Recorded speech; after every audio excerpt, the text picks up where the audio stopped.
So good morning. My name is Amy Julie, and I'm the director for the Illinois Center for Specialized Professional Support at Illinois State University.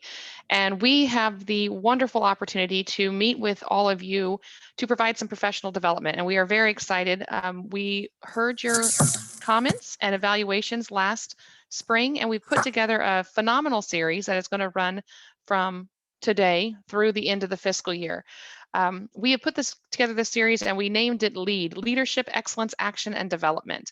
And so we are very excited to launch this series with you and then provide you with professional development around leadership excellence, how to put things in action, and then really look at how we can increase our development for ourselves. So you have, and you will be continuing to get weekly or bi-weekly notifications of the upcoming professional development. In those wonderful emails, you will also see some great tips and tricks and articles and things like that that are there to enhance your professional development as you go through. My team at ICSPS is, a couple of them are with me today. So our speaker today is Jennifer Phillips, and she is our Strategic Initiatives Coordinator. And then also with us today is Kirsten Bear, and she is our Online Marketing Coordinator. And so with that, I want to go through just a couple housekeeping items as we get started. One, all of you are currently muted. So if you do want to participate, there is that chat pane. So if you move your little mouse around, you can toggle to the bottom and see the chat, and just be sure you're able to chat with everybody. And as you also move forward, you have the opportunity for reactions. That's something that you can raise your hand. You can, there's all kinds of fun things you can do there. Zoom does allow us to do those. All of these meetings will be in Zoom. All of these meetings will be recorded, so you can come back and watch them later. And then we also have a place on the website where you'll be able to go and see the recordings and also any of the handouts. So before we get started, I again want to point people in the direction of the chat. We've put our goodie bag for today's session in there. And I want to welcome everyone to get started. And then the last thing I want to mention is as we wrap up today, there will be an evaluation, and that will be an opportunity for you to tell us not only how we did, but also what other professional development that you would like to see, because we really want to be meeting your needs. We're putting these together for OET. They're specifically for OET, and only OET is invited. And so we want to be meeting your needs. So with that, I would like to introduce Jennifer Phillips, who is our Strategic Initiatives Coordinator. There's her picture there. And then I want to quickly run through what's coming up. So upcoming webinars on December 18th, you will have the opportunity to find your voice best practices for public speaking. So any of you who are working with public speaking or have that opportunity to speak to the public, and by the public, that can also mean meetings. So I really encourage everyone to attend that, because in this age of COVID or era of technology, however you want to look at it, we are all much more doing a lot more public speaking in our meetings. January 15th, we're going to present presentations that resonate with your audience. So really how to polish your presentation and what are some tips and tricks around polishing your presentation. And then February 19th is synergy. How do you have it? And small group dynamics. So really, how do you build that synergy within your own small group and team? So I encourage you to register for all of those. If you have not seen the registration, those are available on our website, and then those are coming out. The announcement came out Monday morning at 8 a.m. for this series. It came out last week as well, so you've had a couple opportunities to see those, but we want to be sure they're in front of you. So without further ado, I want to hand the floor over to Jennifer and welcome all of you, and get ready for an exciting hour together. Thank you. Thanks, Amy, and good morning, everyone, and welcome to Optimize Meeting Effectiveness, How to Get Results. So I'm Jennifer Phillips, Strategic Initiatives Coordinator at ICSPS, and I'll be your meeting coach today. Ineffective meetings are not only a waste of time and resources, but they often leave people feeling confused, frustrated, prone to making mistakes or missteps. Bad meetings can really drain the life out of individuals and organizations. But meetings are an essential part of day-to-day operations, and the pandemic's virtual work environment makes good meeting setup and etiquette more important than ever. Good meetings help employees connect, voice opinions, tackle problems, and create shared understanding. Good meeting habits are easy to use and develop. In this webinar, we're going to share best practices to make every meeting count and how to get the results that you want and need. So feel free to take notes, but as Amy mentioned, you will get this. So the slides are in, the link to the slides are in the chat. There are a collection of tips sheets that we put in a goodie bag PDF that also include links to additional resources if you want to go deeper about effective meeting practices. So as I go through, the documents that are in the goodie bag will have a little gift icon that looks like this. So you'll know that you've got them in that PDF. So without further ado, some meeting workshops, basically can take a full day or multiple day. And since we only have an hour, we're going to stick with an overview of the basics. So here's what we're going to cover today. Number one, do you need that meeting at all? 2, what's on an effective meeting checklist? 3, meeting etiquette. There's really no substitute for this, whether you're in person or remote. 4, when meetings are remote, just a few tips and tricks to kind of make sure that the virtual space meetings are working well. 5, how knowing your meeting type can actually make meetings more effective. And finally, tips for when you're leading or participating in meetings. So have you ever felt like this? Right? Here's my favorite quote. I'm pretty sure the dinosaurs died out when they stopped gathering food and started having meetings to discuss gathering food. You are not alone if you feel like any of these quotes resonate with you. We're going to actually start today by sharing some of your opinions about elements of a bad meeting. And what we'd like to do is ask you to write down those elements and your opinions in the chat box. And while you're doing that, I'll move to the next slide. And this is where we'd love to get some participation this morning. I know it's early and 9 o'clock, but throw some elements of bad meetings that you've experienced at us. So poorly run meetings have a tremendously negative impact on team success, innovation, creativity, and on individuals' well-being and stress. In fact, experiencing a poor meeting can even result in meeting recovery syndrome, where employees lose additional time and productivity mentally recovering from a bad meeting. I am guessing that everybody on this call has had like the water cooler talks about bad meetings, and science shows that when meetings start late, the annoyance that people feel actually spills over into their participation in a meeting. So I've got some comments here: no direction, no agenda. When you get done with the meeting and nothing has been accomplished or decided, when someone goes off topic unnecessarily, it leads to the meeting going over time. When there's no follow through after the meeting, no outcomes produced, not meeting on time, or it's not asking participants if it's okay to run over. So thank you guys, those are awesome. I'm just gonna go through some additional ones that are probably very similar. So starting late, people joining late, the purpose is unclear. Could this have been an email? No agenda or not sticking to it, an unrealistic or an overcrowded agenda. A key decision maker is absent from the meeting. You're really unsure who's in charge, or there's just sort of generally bad facilitation. It feels like a waste of time. You're not sure why you're there. Rudeness or tangents are tolerated. People talking over each other, not listening to each other. No end goals or next steps stated. A hidden agenda. Quiet types are left out. One person with a bad attitude basically blows the whole meeting. The technology is not working, and meetings that run over time. So thanks everybody for your participation on that one.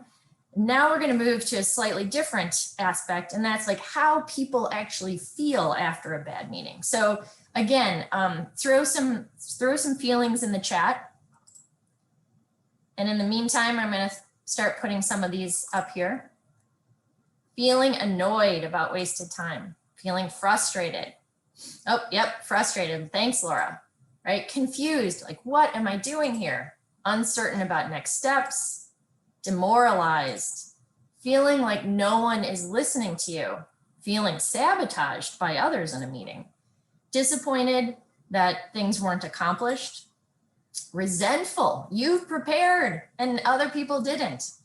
Got another one in the chat, going to a meeting and not knowing what your role is, feeling out of sync from your coworkers, tired and worn down, feelings of failure if things go wrong when you're in charge of a meeting, So the next 3 slides are all part of the goodie bag, so we're not going to spend too much time on them.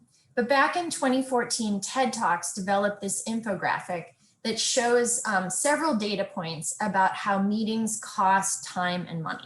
And bad meetings aren't just a waste of time and money. They can also send messages to your teams that undercut performance, undermine loyalty, and lower morale. And some bad meetings are a real problem. There are over 3 billion meetings per year, and this was back in 2014. And over a third of the time in meetings people feel like is wasted. And time is zero sum, as everybody knows. Every minute spent in a wasteful meeting eats into time for solo work that's equally essential for creativity and efficiency. And schedules that are riddled with meetings really interrupt deep work, which is that ability to focus without distraction on something that is a cognitively demanding task. And as a consequence, people tend to come to work early, stay late, or use weekends for that quiet time to concentrate. And that has negative consequences for work-life balance. So in terms of meeting costs, $37 billion a year spent on meetings. There are hilarious meeting calculators out on the internet where you can actually estimate your costs of a meeting. But meetings are a significant expense of any organization or agency. So how effective are meetings? Sadly, 9 out of 10 people are zoning out in meetings. It's probably worse right now with virtual meetings. And 75% of employees have never been trained in how to conduct a good meeting, which is kind of why we're here today. But a world without meetings is also problematic, as communication, coordination, and consensus decision-making really suffers. That's a quote from Dr. Steven Rogelberg. Last year, he published this book called The Surprising Science of Meetings, and I will be leaning heavily on some of the tips and the tricks and the research from this book during the rest of the webinar. But meetings meetings are really essential part of day-to-day operations, especially as an expression of your organization's culture. Meetings are essential for enabling collaboration, creativity, and innovation, and they foster relationships and they ensure that sort of proper information exchange. And when meetings are well done, they provide real benefits, saving time and money, as well as that improvement of organizational effectiveness. And meetings don't have to be a waste of time, money, or be ineffective if you follow some fairly simple rules and practice them until they become a habit. By the end of this hour, we hope that you have what you need to improve meetings that you lead or participate in. So this is one of the goodie bag handouts that can also be found on Dr. Rogelberg's website. And I'm not going to go into it, but it's in your goodie bag. So Dr. Rogelberg writes in his book that the cascading positive effects of improving one meeting each day across people and time yields not only tremendous organizational benefits, from cost savings to better organizational strategy, but also individual feelings of satisfaction, engagement, and accomplishment. Running meetings right can result in many positive and energizing outcomes, including better decision-making, increased innovation, cohesion, agility, resilience. These are essential outcomes as teams and organizations struggle with the working challenges of the pandemic. Good meetings can be hugely transformative and positive. So the first in our 6 kind of meeting basics topics is, do you actually need that meeting? I love this photo with like meetings that could have been emails. So Rogelberg suggests that while meetings certainly should and can have an update component to them, which is, normal, this should really be a small part of any meeting. And if one, thing to think about is if the topic does not require interaction, really another communication medium would probably be more efficient, such as a detailed email or a memo. So skip those meetings that are just status updates. So ask yourself, why are you having this meeting? If you can't say what your meeting will accomplish, you shouldn't have it. Are you having this meeting because you've always had it? Is it time to sort of do a status check on whether it's necessary or if it's outlived its usefulness or purpose? I think everyone on this meeting knows and agrees that a canceled meeting is much better than one that wastes everyone's time. And as I mentioned before, could it be an email or a memo? So if you want to try something drastic, you could follow the lead of the CEO of Slack, which is sort of the productivity project management platform online. He decided to cancel every single regular meeting over the course of several months, and then wanted to see which ones were the most important to restore. So really, if you don't want to waste your own time or steal time from other people, check yourself and ask these questions. Do you need a meeting? So David Grady, this is also something that's in your goodie bag, has a hilarious 6-minute TED Talk where he introduces the concept of the mindless accept syndrome. I think we have all been here. Someone sends you a meeting invite, there's no context, no message, no agenda, and what do? You blindly accept it, right? They've just stolen an hour of your time and you don't even know what for, but you've accepted it. So there is an article also in the goodie bag from the consulting company Bain & Company that basically points out that top performers really scrutinize their calendars and they kind of do away with meetings that fall into this mindless accept syndrome. And so they have no moss. So now we're going to move into the basics of effective meetings. And we've got a checklist as a handout for you that I'll show you in just a minute. But essentially, these are the elements of an effective meeting.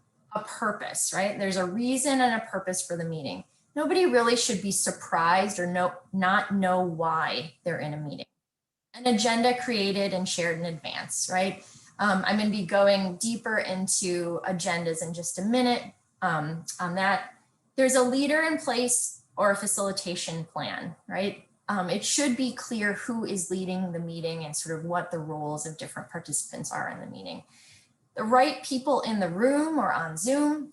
There's really no sense in holding a meeting to do it all over again if a key person or a key decision maker is missing or absent. I'm going to get into this a little bit more in detail too, but the type of meeting is clear to everyone. And this is where, again, not using meetings just to do updates is one of the best practices. We're also going to get into meeting etiquette in just a bit, but the basics are starting and ending on time, but we're going to go through a couple other meeting etiquettes in just a minute. So I'm going to go a little deeper into these, and we're going to dive into some of these items, and we're going to start with the next several slides are going to be talking about agendas. Right, so a written agenda distributed in advance is the single best predictor of a successful meeting. This is from 3M's marketing team, who actually published a book called Mastering Meetings. This is such an obvious a statement, but it's really remarkable how the research shows that agendas tend to be absent from just too many meetings. The business tech magazine Baseline did some research that showed that 30% of their poll respondents said that meeting leaders don't have a clear purpose or an agenda. And when that agenda exists, those polled said that the leaders had difficulty sticking to it. Another thing to think about is even when you're meeting one-on-one or in 2 or 3 kind of person meetings, there is a benefit from having and sticking to an agenda. Agendas let people mentally prepare instead of having to think on their feet. And it's a signal to people to come to meetings prepared. But Rogelberg's research shows that it's not just the presence of an agenda. It's a host of other factors embedded in the agenda that we're going to get into in just a minute. Right, so thinking about an agenda as a mini strategic plan, right? An agenda provides a compass for the conversation so the meeting can stay on track, get back on track if it wanders off, and that the best practice is to be the steward of that meeting. Take ownership of it, prepare in advance. Don't skip the agenda or make it a laundry list. Try and avoid recycling agendas with just sort of putting the new date or sort of substituting topics. I'm going to get into this in a little bit more detail, but using questions rather than one word or a couple word topics can actually lead to better meeting outcomes and effectiveness. It's essential to leave time to wrap up effectively and to end with an action plan and next steps. My favorite tip is the WWW, who does what by when, and really using that as a tool for every meeting. And research is showing that 2/3 of meetings run out of time before participants actually make important decisions, right? So it's really important in that stewardship mindset to watch the clock, make sure that there's time to bring things to a close and properly wrap up with WWW or another tool.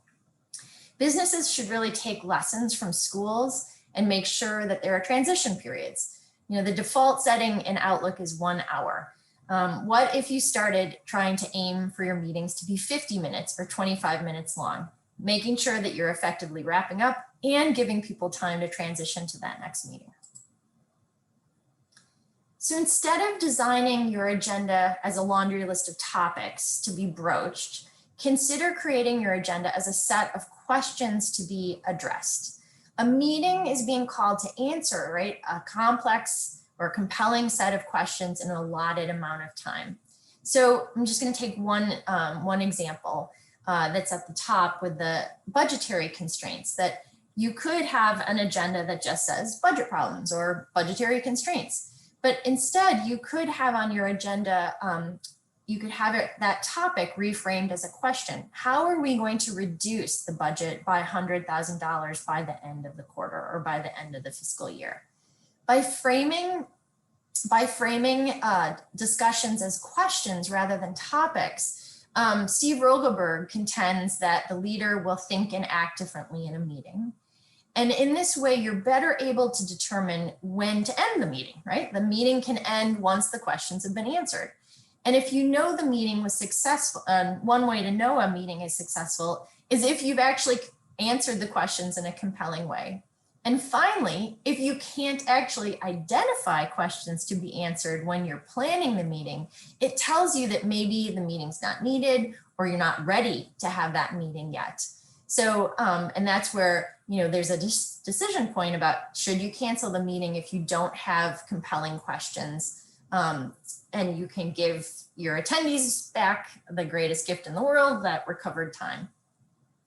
And ultimately, a questions-based approach to agendas can bring focus, engagement, and better performance to meetings.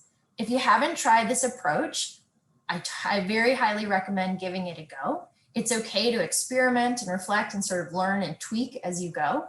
But this will not only make your meetings better, but it also builds a broader team culture of learning, taking reasonable risks, and not being complacent about what we know. By populating an agenda with questions instead of topics, you'll really be able to start thinking and acting differently as you design meetings. You'll become more strategic, thinking more critically about the meaning of the topic and what your ultimate outcome is, right? The true reason for bringing people together collectively. In addition, this type of method fosters intentionality. A question-answer approach makes it easier to determine who's on your invitation list. And the approach also helps inform when meetings should end. This article, How to Create the Perfect Meeting Agenda, was written by Steve Rogelberg and is also in your goodie bag.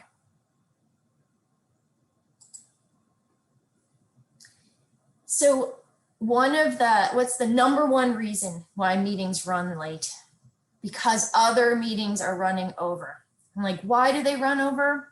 Lots of reasons, but meetings can be poorly planned and executed. But one big reason is there's just way too much on the agenda, right? So the art and science of agenda prep is trying to avoid overcrowded agendas, right? thinking about that meeting prep and listing your topics or your questions, eliminating things that can be handled outside a meeting, right? Like that's where like a detailed, well-written email or memo might be able to save 15 minutes on an agenda. Putting the items in a priority order, really thinking about the flow of the meeting and how various participants will react, and trying to estimate that time, and then only including topics that fit in the time that you have. So now we're going to go into a little bit more detail. This is a sample agenda that is in your goodie bag. And I know it's a little hard to read on the screen, but we're going to go through essentially the most effective elements of how to structure an effective agenda, right? So number one, agendas should have the participants listed so people know who's going to be part of a meeting or a virtual call. An objective should be clearly stated, right? And this is not a topic or a subject, it's a specific desired outcome, right? A meeting success can be measured against that outcome. And for best results, it's good to keep those objectives simple and focused. Time boxing.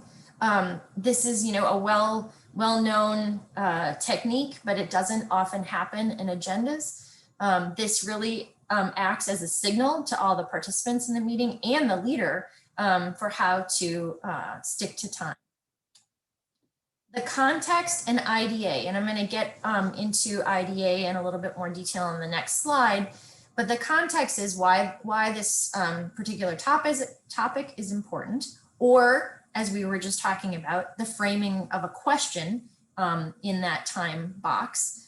And then also whether or not, and this is where I'm going to get into IDA in just a minute, IDA stands for information, discussion, and action. Right? So is this item an I, a D, or an A? And this is something that helps signal the participants in the meeting to know sort of what the outcome is and what role they might be playing. Preparation, adding materials, background materials to a meeting, either in a hyperlink form or an attachment, is a signal to let participants know that they should come prepared to a meeting. And if a participant doesn't have time to prepare, they really shouldn't attend. And finally, as we were talking about before, making sure that every meeting has some time to wrap up, to have that who does what by when, and the next steps are really clear. So we're going to talk about meeting types and how knowing the meeting type can affect the outcome and the effectiveness of a meeting in just a little bit in more detail.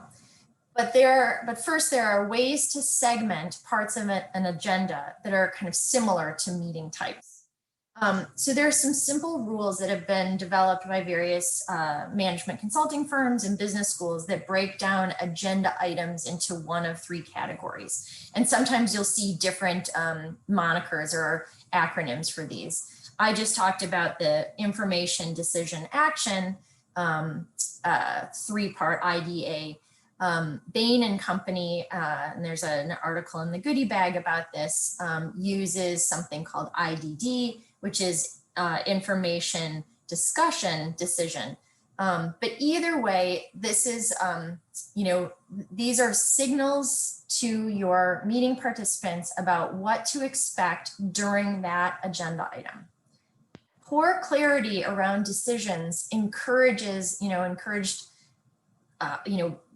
conversations and discussions to get off track, right? And so over time, this kind of becomes a bad behavior in meetings.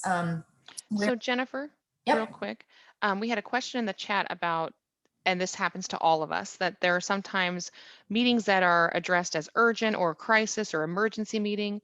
And I think in those cases, this scenario is even more important, that everyone have the information to make the decision, to take the action. You might not have time to put together a formal agenda and share it out the 48 hours in advance or whatever, but even in an emergency meeting, your participants, and I'll let you speak to this too, but your participants need to know what information there is the emergency about, what decision needs to be made, and then the consensus has to be an action step. So I just wanted to Absolutely. Thank you. Sorry, I'm looking at the slides and not at the chat, but now I see that sometimes meetings are called to address urgent or crisis situations. This is where going back to reframing your agenda, not just as the topic, but as the key strategic question that needs to be answered. I think in situations where it's urgent or a crisis, that exemplifies the right time to reframe those agendas as what is the question that we have to ask, or what is the problem we need to solve. And using, like, in those meetings, it's less about information sharing and it's more about decision and action. And then there's sort of a question of like, do people need input? You know, what are the parameters for giving input on crisis situations? But I think pairing an agenda topic as a strategic question with knowing exactly sort of whether it's information, decision, or action is something that is super helpful in crisis situations. And I'm going to make a comment about this in just a second. Like, if you go back to the elements and the feelings of bad meetings that we started off the webinar with, that meetings without these type of rudders, right? These are guardrails, like information, decision, action. Those are guardrails for meetings. And I'm going to kind of go with this at sea metaphor here, that meetings without rudders, right? Or meetings with rudders, sorry, can help steer us in the right direction, right? And if you don't have rudders on your ship, you're not going in the right direction. You feel lost at sea. You have no directions given, no destination reach, and you're kind of riding out that storm. And that's when you get into trouble with, you know, meetings that are not effective. And the final point here, both for framing strategic questions and really thinking about like what type of outcome, inputs and outcomes you have for each topic, is that you want to manage your meetings as carefully as you manage other parts of your work, and you'll see results as a benefit. So I have got I meant to do this a minute ago, but those are the three pieces. And again, this the article from Bain and Company is in the goodie bag. So now we're going to move into dive into some of the meeting etiquette basics. And we're going to follow this up with virtual meeting etiquette, and that's going to sort of be woven in as well. I'm just doing a double check to make sure there's nothing else in the chat. Yep, okay.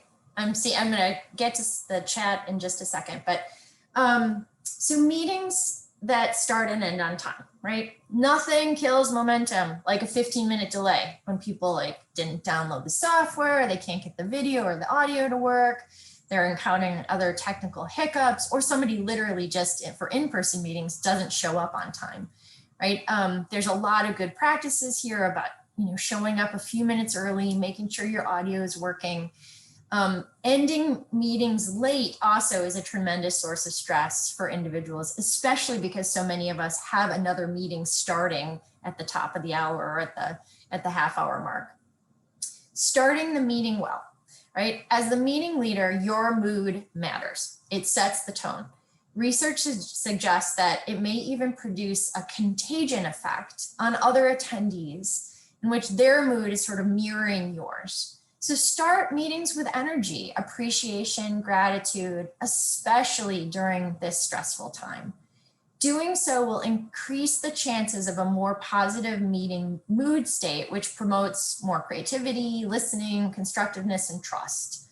So establishing norms. Some teams develop their own rules or kind of social contracts here. Right? How can we expect our meetings, whether they're in person or remote, to be effective if we never talk about what makes for a good meeting and what things we would want to avoid as a team? Actively facilitate, right? This is key, especially in remote meetings. Meeting leaders really need to embrace that role of facilitator, just as we were just talking about a couple minutes ago. And it's your job to really draw in attendees, whether you're virtual or in person, right? Like, Amy, I really would like to hear your thoughts. We haven't heard from you, right? So thinking about ways to keep people engaged. As a facilitator, you might even want to keep a tally on your agenda, assuming it has the participants listed, about sort of, are you making sure that everyone's contributing, and like, are all the voices being heard? One tip is to sort of avoid the generic, like any comments or like silence means consent at the end of the meeting. You might want to go that extra step to sort of check in, especially with the quiet types. So using tools is something that's getting more and more interesting with technology because of breakout rooms and like using polls and things like that. But you can, just even as an example in this webinar, right, we've got people chatting ideas and things to kind of keep the audience engaged, and like you're letting me know as participants, like what your ideas that you want to get into the webinar are. And finally, killing all distractions. I'm going to raise this again in a minute when we talk about virtual best practices, but if 9 out of 10 people on average, based on that TED research, zone out in a meeting, one way to keep that from happening is to keep cameras on in virtual meetings and having some rules about turning phones off or banning looking at email during a meeting. And so I'm going to pause for a second.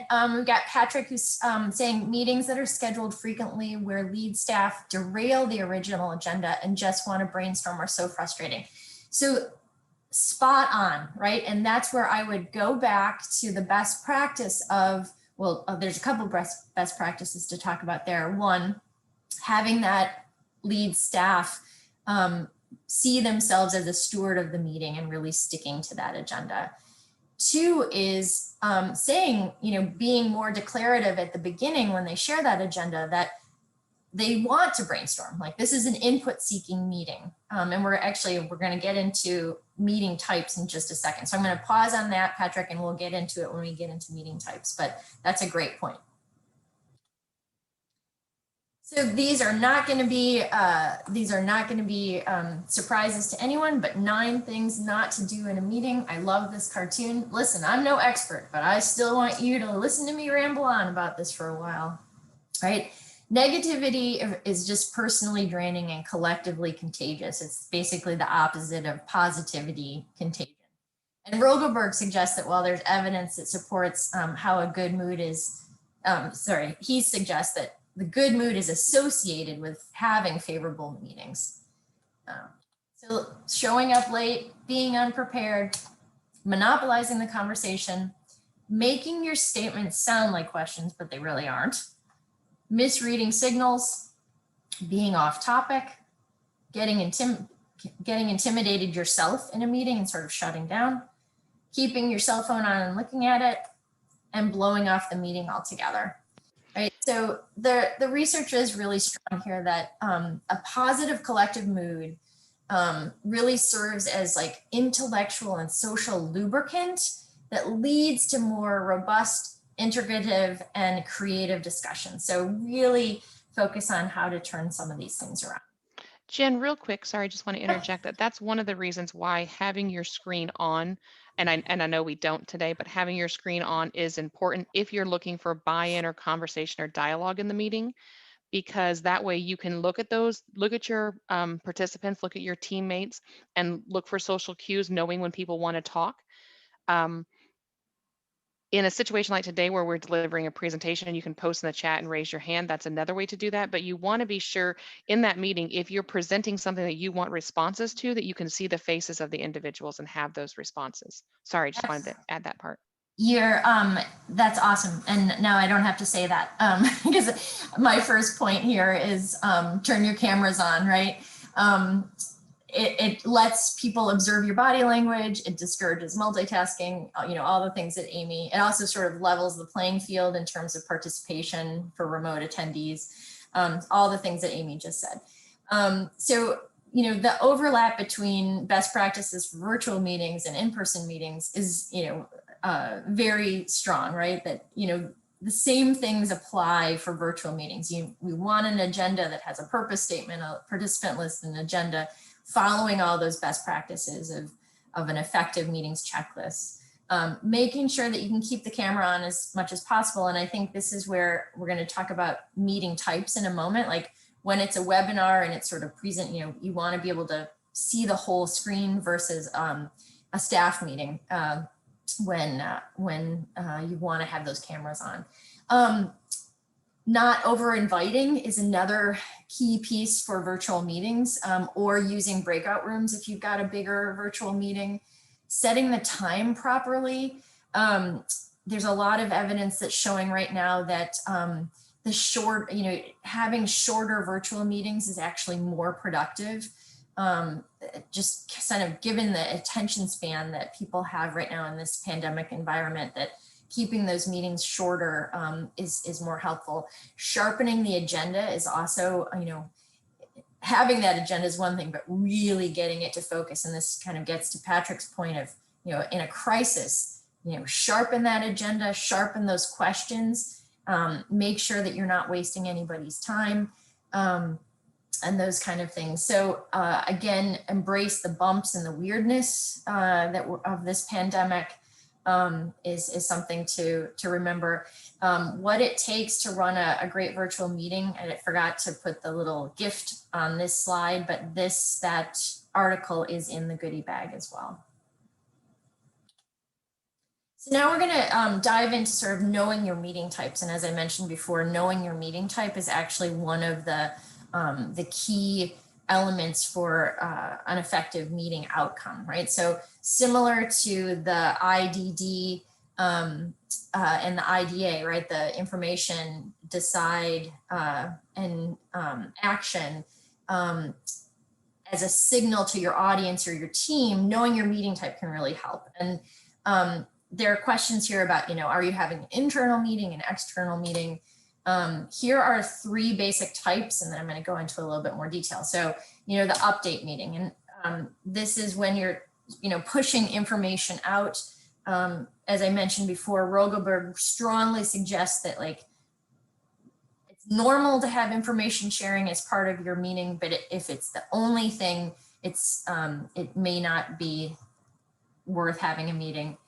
The discussion part of a meeting, right? This is where the brainstorming comes in, and Patrick, this is where queuing with an agenda is very helpful to say, this meeting is about seeking your input. This meeting is just a brainstorming meeting, and here are the questions that we want people to give their input on.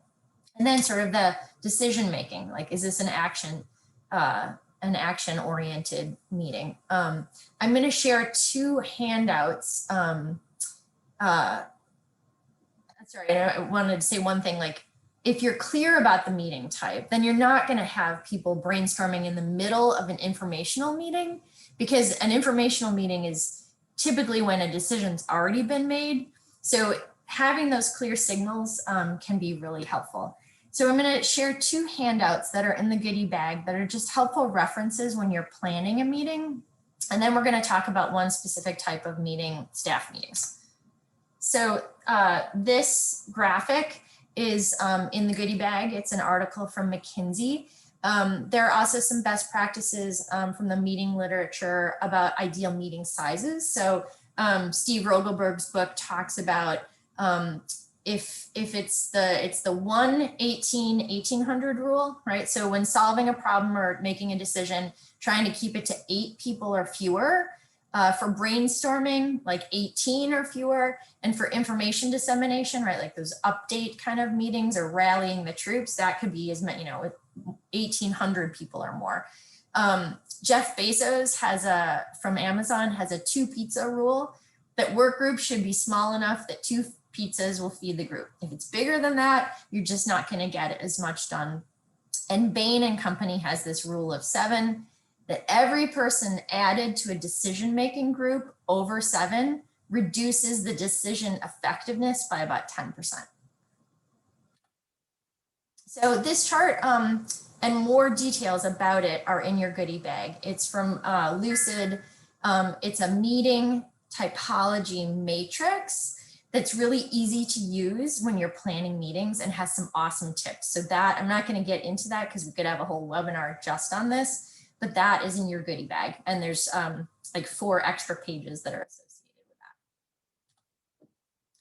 So now we're going to talk a bit about staff meetings. Staff meetings are a special like species that have enough research and best practices for their own webinar. But for us today, the main point is to assess those meetings and to think about using some of these strategies and techniques to up your staff meeting game.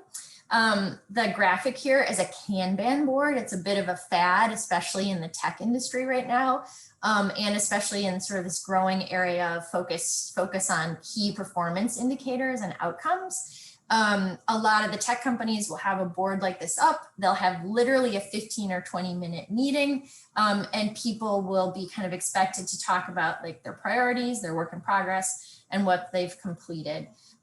It's an interesting little technique. There's some really interesting little videos out on the internet right now, but everything that we're talking about now can be used with, can be applied to staff meetings. And final point on staff meetings, if they're not going well, reflect on why, think about those bad meeting elements, think about the feelings, and start using some of these techniques. So now we're going to switch, and I know we're running close to end of time. So we're going to switch from meeting types to participation, leadership and participation in a meeting. So these are also kind of simple rules of thumb. If you're leading a meeting, do the necessary work before and after. Focus on keeping everyone involved. Try and suspend your own judgment when necessary, if you can. Be clear on how decisions will be made and make sure that those next steps are very clear. So this is a little bit of a messy handout. It's in the goodie bag, but it's full of great content and tips for facilitation. It's from Steve Rogelberg's website. So this kind of, I put this slide in between the meeting leadership and meeting participation because it's so important, right? This is one of Stephen Covey's 7 habits that seek first to understand, right? Most people don't listen with the intent to understand, they're listening with the intent to apply. And it's just sort of putting that up as a pause that whether you're facilitating a meeting or whether you're participating in a meeting, try to use that's one of those 7 habits and seek first to understand. So be a good steward applies even when you're a participant in a meeting. Don't just be a passive attendee. Otherwise, it's a waste of your time and everyone else's time, right? Provide input when appropriate, actually listen. We just talked about that. Come prepared, right? Improved agendas really help here, but take it upon yourself to come prepared. And try and reserve judgment, right? There are lots of techniques here about that you can start your comment with, like what I like about or what concerns me. There's a technique that is, instead of using the word but, pause and say and.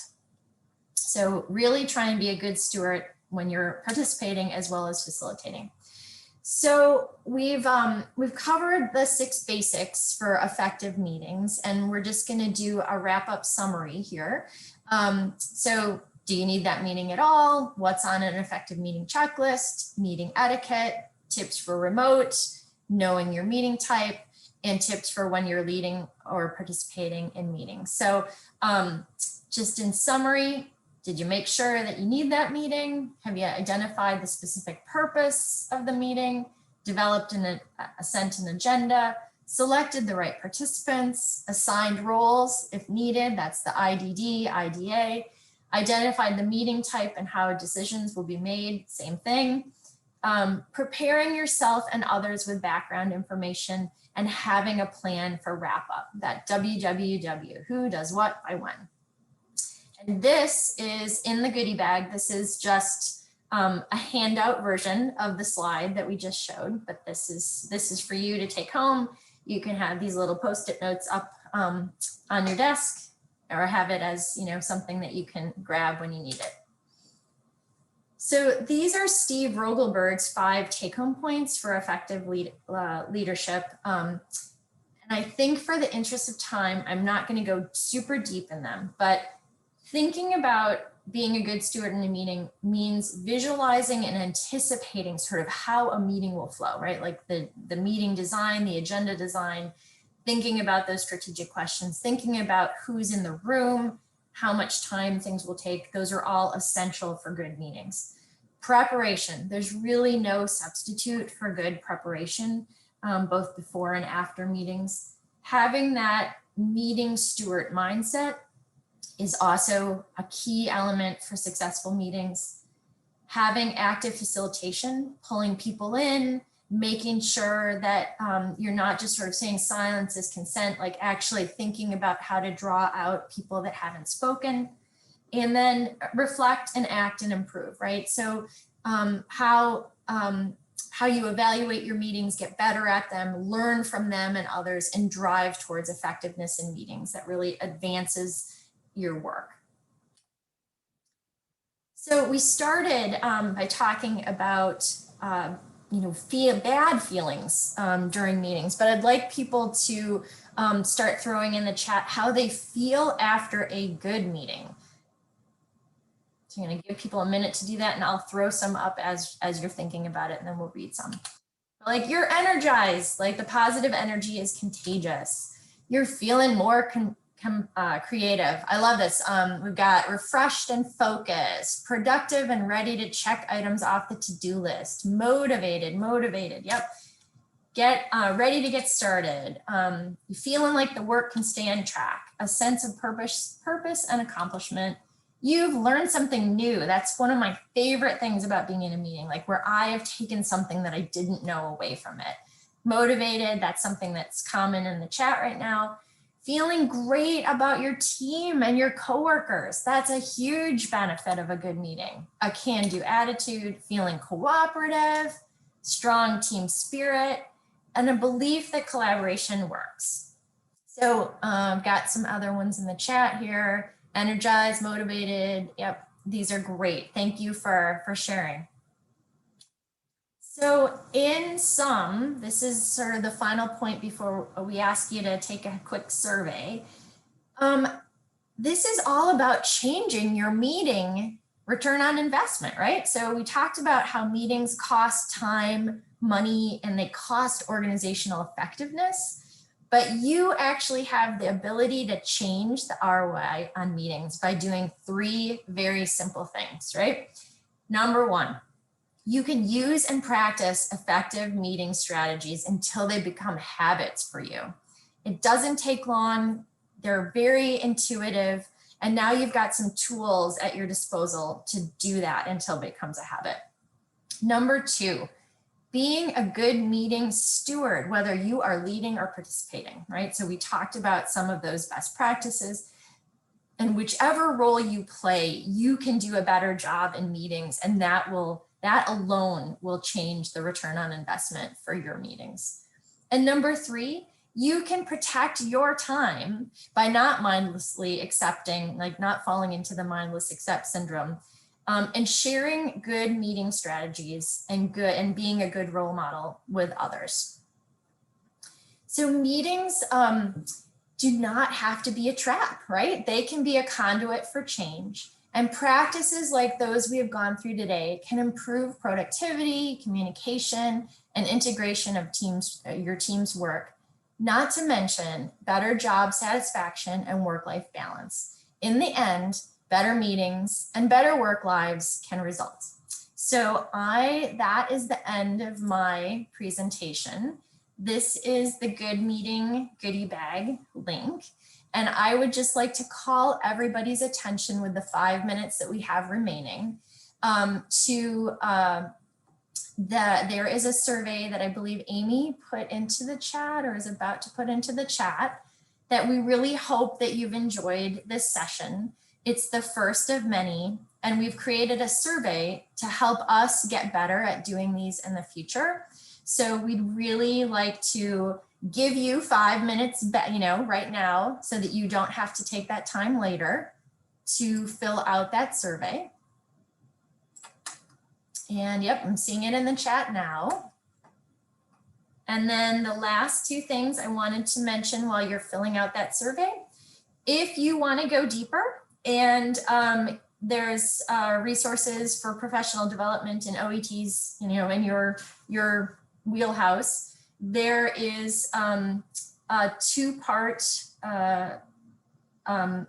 professional development training at the Goodman Center that's virtual on December 9th and 11th. It's 1 hour. So it's essentially from 9 to 10 Central Time on December 9th and 11th. I took this class back in 2009.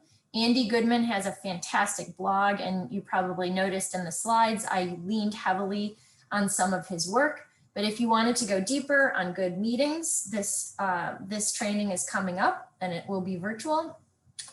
And then just for fun, when you download the slides, you'll be able to see this YouTube link, and it's just a hilarious little video spoof, just for your enjoyment. Jennifer, Lisa wants to know, is that training free? It is not. Let me put it up. It is $250. So sadly, the Goodman Center had a number of their virtual workshops that were free at the beginning of the pandemic. And I wish I had taken more of them at that time, but they're back to having a cost now. So it's $250. It's a 2 hour over 2 day session. In some ways I leaned heavily, I mentioned, I used a lot of Andy's work and, that I had taken when I took this class. So some of it you've just now seen. But if you want to go deeper, it's out there. So we have 3 minutes. Does anybody have any questions or reactions that they want to share and unmute themselves now before we wrap?